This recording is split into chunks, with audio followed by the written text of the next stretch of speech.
Hello dear students, today we will solve question number 6 and question number 7 of exercise 7.2 of coordinate geometry. तो question number 6 है if 1, 2, 4, y, x, 6 and 3, 5 are the vertices of parallelogram taken in order, find x and y.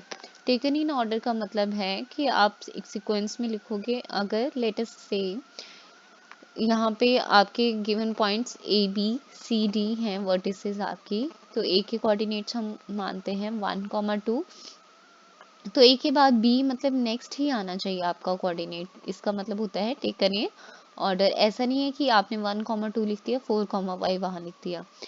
तो सी आएगा आपका x, 6 and D 3, 5 are the vertices of parallelogram taken in order. Find x and y. ठीक है, आपको ये find out करना है x और y की वैल्यू. तो यहाँ पे let the given vertices of parallelogram are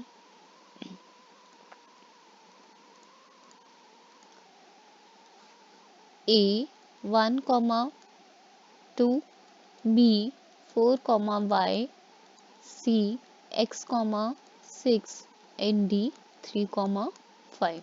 right. तो आपको किस तरह आप इसमें x और y की वैल्यू फाइंड आउट करोगे. देखो ये क्योंकि आपकी वर्टिसेस ऑफ पैरेललोग्राम थी, तो हम क्या करेंगे, join A C and B D. We know that diagonals यहाँ पैरेललोग्राम की प्रॉपर्टी लगेगी. Diagonals of parallelogram bisect each other. इसका मतलब है कि जो BD है आपका डायगोनल, वो AC को क्या करेगा, दो इक्वल पार्ट्स में डिवाइड करेगा और AC BD को दो इक्वल पार्ट्स में डिवाइड करेगा. ठीक है. Let AC and BD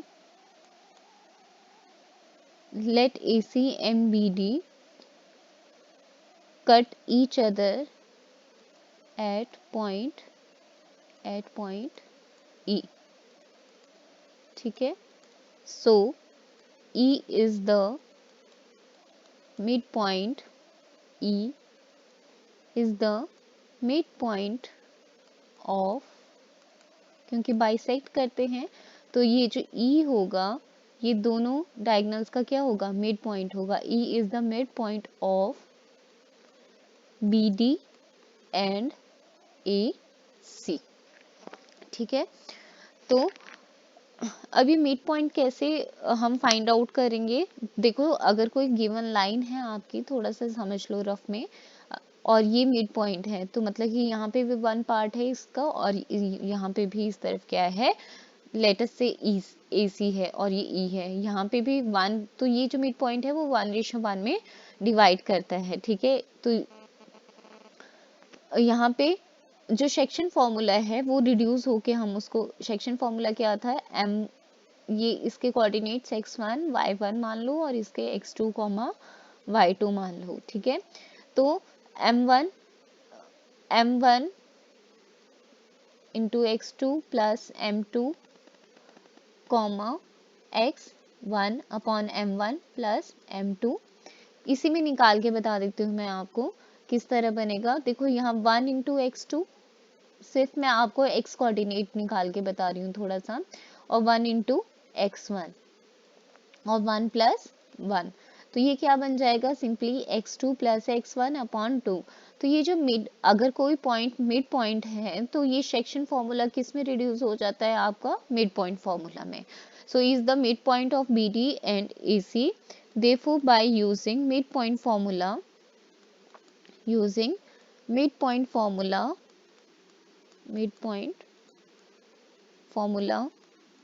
section formula का ही, सेक्शन फॉर्मूला से ही निकला है आपका मिड पॉइंट फॉर्मूला, क्योंकि मिड पॉइंट के लिए कंडीशन स्पेसिफिक हो जाती है रेशो 1:1। तो अगर हम रेशो 1:1 पुट करें तो x कोऑर्डिनेट ये आ जाता है और y कोऑर्डिनेट आपका ये आ जाता है। So by using mid point formula, coordinates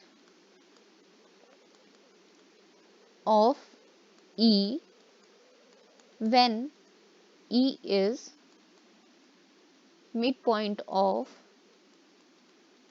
AC। देखो क्योंकि E क्या है आपका, दोनों का मिड पॉइंट है, AC का भी और BD का भी। क्यों? क्योंकि ABCD एक पैरेललोग्राम थे और उसके डायगोनल्स एक दूसरे को क्या करते हैं, बाइसेक्ट करते हैं। तो वो इस पॉइंट पे क्या कर रहे हैं, एक दूसरे को बाइसेक्ट कर रहे हैं। तो coordinates of E when E is the mid point of AC, तो यहाँ पे क्या आ जाएगा, बहुत ही सिंपल है आपका मिड पॉइंट फॉर्मूला लगाना। x2 y2, पहले वाले को पहले वाले से, दैट इज 1 + x/2 2 + 6/2। तो E कितना आ जाएगा, 1 + x/2 8/2 which is equal to 1 + x/2 4। ठीक है, ये 1 मान लो इसको। उसके बाद क्या है, कोऑर्डिनेट्स ऑफ E, हम दोबारा coordinates of E find out करते हैं। Coordinates of point E when E is the midpoint of BD।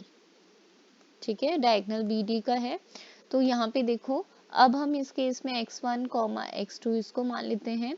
अच्छा, यहाँ पे जब आपने ये लिखा था ना bye using mid point formula, तो एक बार लिख भी लेना क्वेश्चन में एक बार ही। मिड पॉइंट फॉर्मूला है x1 + x2 divided by 2, y1 + y2 divided by 2। तो यहाँ पे क्या है आपका BD के, तो E के कोऑर्डिनेट्स उस टाइम पे क्या आएंगे, देखो यहाँ पे इसको x1, x2 मान लेते हैं और ये y1, x2, y2 हो गया और ये x1, y1 हो गया। ठीक है, तो 4 + 3/2 यहाँ पे देखो y + 5/2। तो E कितना आ जाएगा, 7/2 y + 5/2। अब ये सेकंड पार्ट मान लो। तो देखो ये तो एक कॉमन पॉइंट है और कॉमन पॉइंट के सिर्फ एक कोऑर्डिनेट हो सकते हैं, इसीलिए जो इक्वेशन 1 में कोऑर्डिनेट निकले हैं और 2 में फ्रॉम 1 एंड 2 इन दोनों को हम क्या करेंगे, इक्वल पुट कर देंगे, क्योंकि एक पॉइंट के एक ही कोऑर्डिनेट हो सकते हैं। 1 + x/2 4 is equal to 7/2 y + 5/2। तो इसको 1 + x/2 is equal to 7/2 compare करेंगे, फर्स्ट को फर्स्ट से, सेकंड को सेकंड से। 2 से 2 कैंसिल हो गया, डिनोमिनेटर में थे दोनों। और x कितना आ जाएगा, 7 - 1 विच इज इक्वल टू 6। और इसी तरह आपका 4 इज इक्वल टू y + 5/2 आ जाएगा। तो ये 2 इस तरफ जाएगा तो y + 5 की वैल्यू आ जाएगी 8 और y की वैल्यू आ जाएगी 8 - 5 which is equal to 3। Therefore x is equal to 6 and y is equal to 3। तो ये था आपका क्वेश्चन नंबर 6। अब हम मूव करते हैं क्वेश्चन नंबर 7 की तरफ। तो यहाँ पे क्या है, find the coordinates of the point A where AB is the diameter of the circle and whose center is 2, -3 and B is। देखो यहाँ पे बात की है एक सर्कल की और बात की है डायमीटर AB की। अब क्या बोला है, आपको coordinates of point A find out करने हैं। हम मान लेते हैं कि कोऑर्डिनेट्स ऑफ पॉइंट है XY और B के कोऑर्डिनेट्स गिवन है 1, 4 और आपका ये सेंटर है यहाँ पे।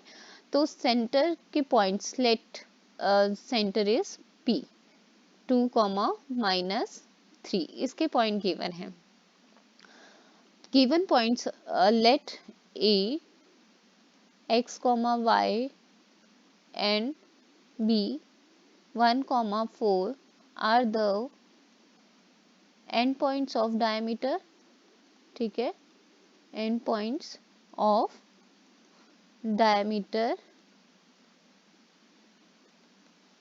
of circle with centre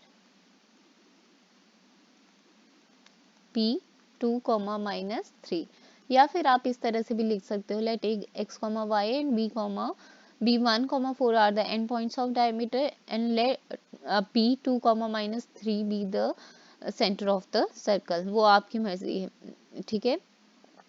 because center of circle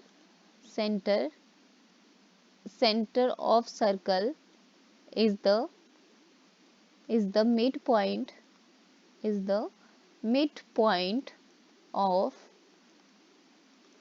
diameter, ठीक है। सेंटर ऑफ सर्कल क्या होता है? मिड पॉइंट ऑफ डायमीटर होता है, ठीक है। Therefore point P2, -3 is the midpoint of AB। तो ये तो आपके पास पॉइंट्स गिवन थे, ठीक है।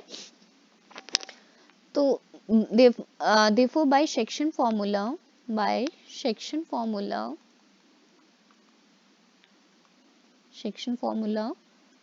coordinates of point, therefore by section formula या फिर हम मिड पॉइंट फॉर्मूला, क्योंकि मिड पॉइंट है, मिड पॉइंट फॉर्मूला क्या है आपका? x1 + x2 divided by 2, y1 + y2 divided by 2 है। Coordinates of point P R क्या आ जाएंगे आपके? x + 1/2, देखो जैसे सेक्शन फॉर्मूला से इस पॉइंट के कोऑर्डिनेट निकलते हैं ना, वैसे ही मिड पॉइंट फॉर्मूला से भी इस पॉइंट के कोऑर्डिनेट निकलते हैं, y + 4/2, ठीक है। अब P के कोऑर्डिनेट्स क्या हैं? P2, -3,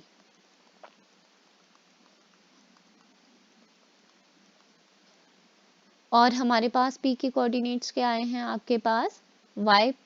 x + 1/2 और y + 4/2। तो हमने इन दोनों को क्या कर लिया? कंपेयर करेंगे अब हम इनको, x के साथ x कोऑर्डिनेट और y के साथ y coordinate. x + 1/2 = 2 and y + 4/2 = -3।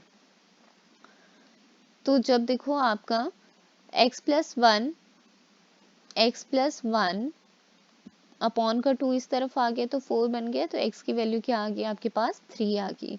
y क्या था? y दूसरा था आपके पास y + 4, तो -3 × 2 हो गया ये आपका, तो y + 4 = -6 हो गया। y 4 दूसरी तरफ गया, माइनस का हो गया, तो y क्या हो गया आपके पास? -10। तो इस तरह हमने कोऑर्डिनेट्स फाइंड आउट किए a के। Therefore coordinates of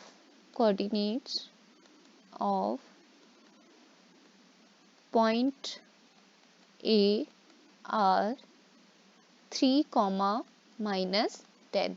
तो ये थे हमारे पास question number 6 and 7 of exercise 7.2। मिलते हैं नेक्स्ट वीडियो में नेक्स्ट क्वेश्चंस के साथ एक्सरसाइज 7.2 के। Till then keep learning.